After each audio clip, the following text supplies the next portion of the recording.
Break के बाद एक बार फिर आपका स्वागत है आप ही के अपने पसंदीदा शो में जिसका नाम है खास मुलाकात। और इस वक्त खास मुलाकात जारी है अर्धेंदु भूषण बर्धन साहब से। जी हाँ, वही अर्धेंदु भूषण बर्धन जिन्हें आप आमतौर पर AB बर्धन के नाम से जानते हैं और जो हैं CPI के महासचिव और इन दिनों खास दौरे पर पहुंचे हैं बिहार की राजधानी पटना। बर्धन साहब, कितना अच्छा सुसंयोग इसे कह सकते हैं। 1925 establishment of Communist Party of India and 1925 birth of Ardhendu Bhushan Bardhan. ये सुसंयोग को किस तरीके से आप देखते हैं? जिंदगी में ऐसे सहयोग बहुत आते हैं, लेकिन उस पर क्या निष्कर्ष लिया जाए? तो ये किस तरीके से, क्या बचपन से ही आपके अंदर एक ऐसा जज्बा था, एक कुछ ऐसा लगाव था कम्युनिस्ट विचारधारा से कि आप कम्युनिस्ट पार्टी के ही होकर आगे जिंदगी भर 86 साल की उम्र हो गई? जी हाँ, जज्बा तो था ही। एक तो आज़ादी का जज्बा हमारे ज़माने में था ही। 1925 में मैं पैदा हुआ जब भारत गुलाम, और होश संभालते संभालते 1938-39 तक होश संभाल लिया। जी जी बिल्कुल। मैट्रिक पास कर लिया मैं 38 में ही। कॉलेज में दाखिल हुआ। कुछ ऐसा संयोग हुआ कि उन्हीं दिनों में नागपुर शहर में ऑल इंडिया स्टूडेंट्स फेडरेशन का सम्मेलन था। अच्छा, AISM। हाँ, उन दिनों में वो एकमात्र विद्यार्थी संगठन था जिसकी स्थापना करने में जवाहरलाल नेहरू और मोहम्मद अली जिन्ना ये दोनों थे। एक प्रेसिडेंट और एक उद्घाटन करता। क्या बात है, अद्भुत। बहुत कम ही ऐसे वाक्यों का जिक्र होगा जहां जवाहरलाल नेहरू, मोहम्मद अली जिन्ना एक ही फंक्शन में एक ही उद्देश्य से मौजूद होंगे। बहुत खूब। तो 47 में वो सम्मेलन नागपुर में था। उस सम्मेलन के सिलसिले ने मुझको एक्टिव राजनीति में खींच लिया, पर वो विद्यार्थी राजनीति थी उन दिनों में, और मैं पार्टी में दाखिल 1940 में हो गया। तो मैं कम्युनिस्ट पार्टी में दाखिल इसलिए हुआ कि एक तो पहली बात ये कि नागपुर शहर एक बहुत बड़ा औद्योगिक केंद्र था। टेक्सटाइल वर्कर्स करीब 20-22 हज़ार नागपुर शहर में ही थे। मैं देखता था उनको, उनके मोहल्लों में जाता था, और एक अद्भुत उनके प्रति श्रद्धा और एक ताकत का एहसास होता था। और ये भी ख्याल होता था कि ये गरीब है, ये शोषित है, मगर यही है जो एक नई दुनिया बनाएंगे। साहित्य पढ़ने का मौका मिला। सोवियत क्रांति हो चुकी थी 1917 में। इन सब चीज़ों ने देश के आज़ादी का आंदोलन, रूस की क्रांति, मार्क्सवादी साहित्य, स्टूडेंट आंदोलन, ये सब चीज़ों ने कुल मिलकर के एक प्रभाव डाला, और मैं कम्युनिस्ट पार्टी में दाखिल हुआ और आंदोलन में आया। और सन 41 से मैं फुल टाइम वर्कर बन गया। क्या बात है, कम्युनिस्ट पार्टी के फुल टाइम वर्कर सन 41 में। यही समझिए 70 साल से लगातार भारतीय कम्युनिस्ट पार्टी के सक्रिय कार्यकर्ता रहे हैं बर्धन साहब। लेकिन आप मेरी बात ना कीजिए जी। वो एक ज़माना था जब मेरी तरह हज़ारों और युवक, विद्यार्थी, सब लोग आज़ादी के आंदोलन में और यहाँ तक के समाज परिवर्तन के, समाज क्रांति के आंदोलन में खींचे गए। मैं बड़े बड़े लोगों का नाम नहीं लेना चाहता, क्योंकि उससे ये ख्याल आएगा कि मैं अपने आप को उनकी कतार में डाल रहा हूँ। फिर भी जरा दर्शकों के फायदे के लिए अगर एक दो नाम संयोगवश ले लें तो। मैं आपको कह रहा हूँ कि हम जब कॉलेज में थे तो हमारे सामने भगत सिंह, वो तो एक आइकॉनिक फिगर थे उन दिनों में, आज भी हैं, लेकिन बहुत जीता जागता हमारे सामने उनका उदाहरण था।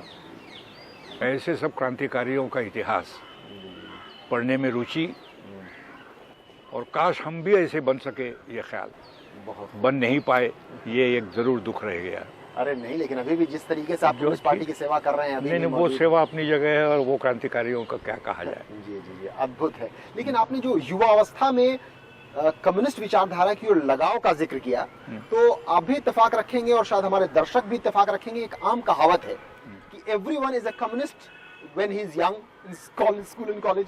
उम्र बढ़ती है तो वो फिर कम्युनिस्ट से सोशलिस्ट हो जाते हैं, और आगे जाके वो कैपिटलिस्ट हो जाते हैं। यानी कि जब युवा अवस्था में साम्यवाद, थोड़ी उम्र बढ़ी तो समाजवाद, और फिर पूंजीवाद।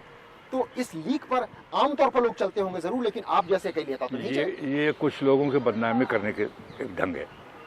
जो बन गए, जिन्होंने अपने जीवन भर के कमिटमेंट्स को त्याग दिया, वैल्यूज़ को त्याग दिया, उनका मैं क्या कहूँ। अब फिर आपकी तरह मैं भी नाम नहीं लेना चाहूंगा, लेकिन दर्शक भी इशारों में समझ जाएंगे, बहुत ऐसे लोग हैं राष्ट्रीय राजनीति में भी जो आज बिल्कुल राइट ओरिएंटेड पार्टी में हैं और वरिष्ठतम पदों पर हैं, जो पहले कम्युनिस्ट पार्टी के विचारधारा के मैं स्वीकार करता हूँ इसको। लेकिन वो उज्जवल मिसाल हैं क्या जनता के सामने कि वो लोग जो अपने विचारधारा पे टिके रहते हैं और अंत तक लड़ते रहते हैं। लड़ाई तो लंबी होती है। एक सीपीआई 1925 में, 1960 के दशक में दो फाड़ हुए, सीपीआई सीपीआई-एम, और अभी तो शायद मैं भी गिनती नहीं गिन पाऊंगा और आपको हर गुजरते साल के साथ एक और नया धड़ा नजर आएगा।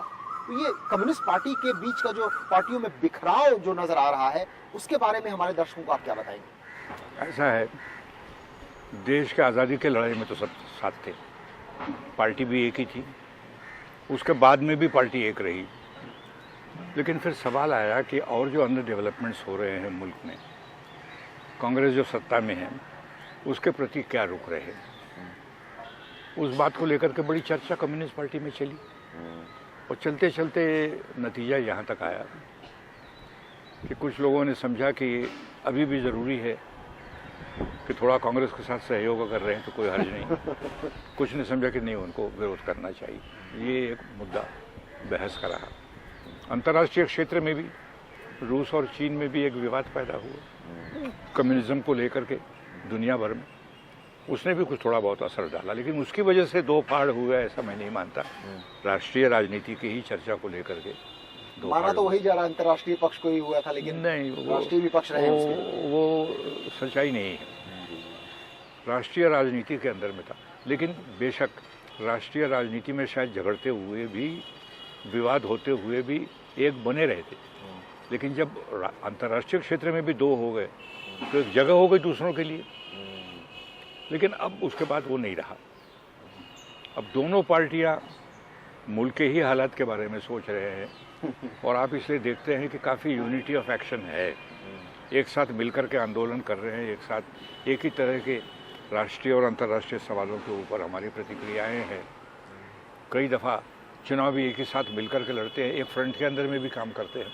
एक फ्रंट के अंदर भी काम करते हैं। बहुत ही महत्वपूर्ण बिंदु पर इस वक्त बातचीत पहुंच चुकी है। फिलहाल हम लेते हैं एक छोटा सा ब्रेक खास मुलाकात में, लेकिन ब्रेक के बाद लौटेंगे तो आपको बताएंगे जिस यूनिटी ऑफ एक्शन की बात कर रहे हैं बर्धन साहब, क्या सचमुच ये यूनिटी ऑफ एक्शन यूनिफिकेशन में तब्दील हो सकती है कि नहीं? क्या कम्युनिस्ट पार्टी की विभिन्न जो पार्टियां हैं उनमें एकीकरण का प्रयास कहीं भविष्य में बीज के रूप में पनप तो नहीं रहा है? इसके अलावा बिहार में कौन सी खास बात होने वाली है कम्युनिस्ट पार्टी ऑफ इंडिया के भविष्य की रणनीति के संदर्भ में, ये भी हम जानने की कोशिश करेंगे बर्धन साहब से इस छोटे से ब्रेक के बाद।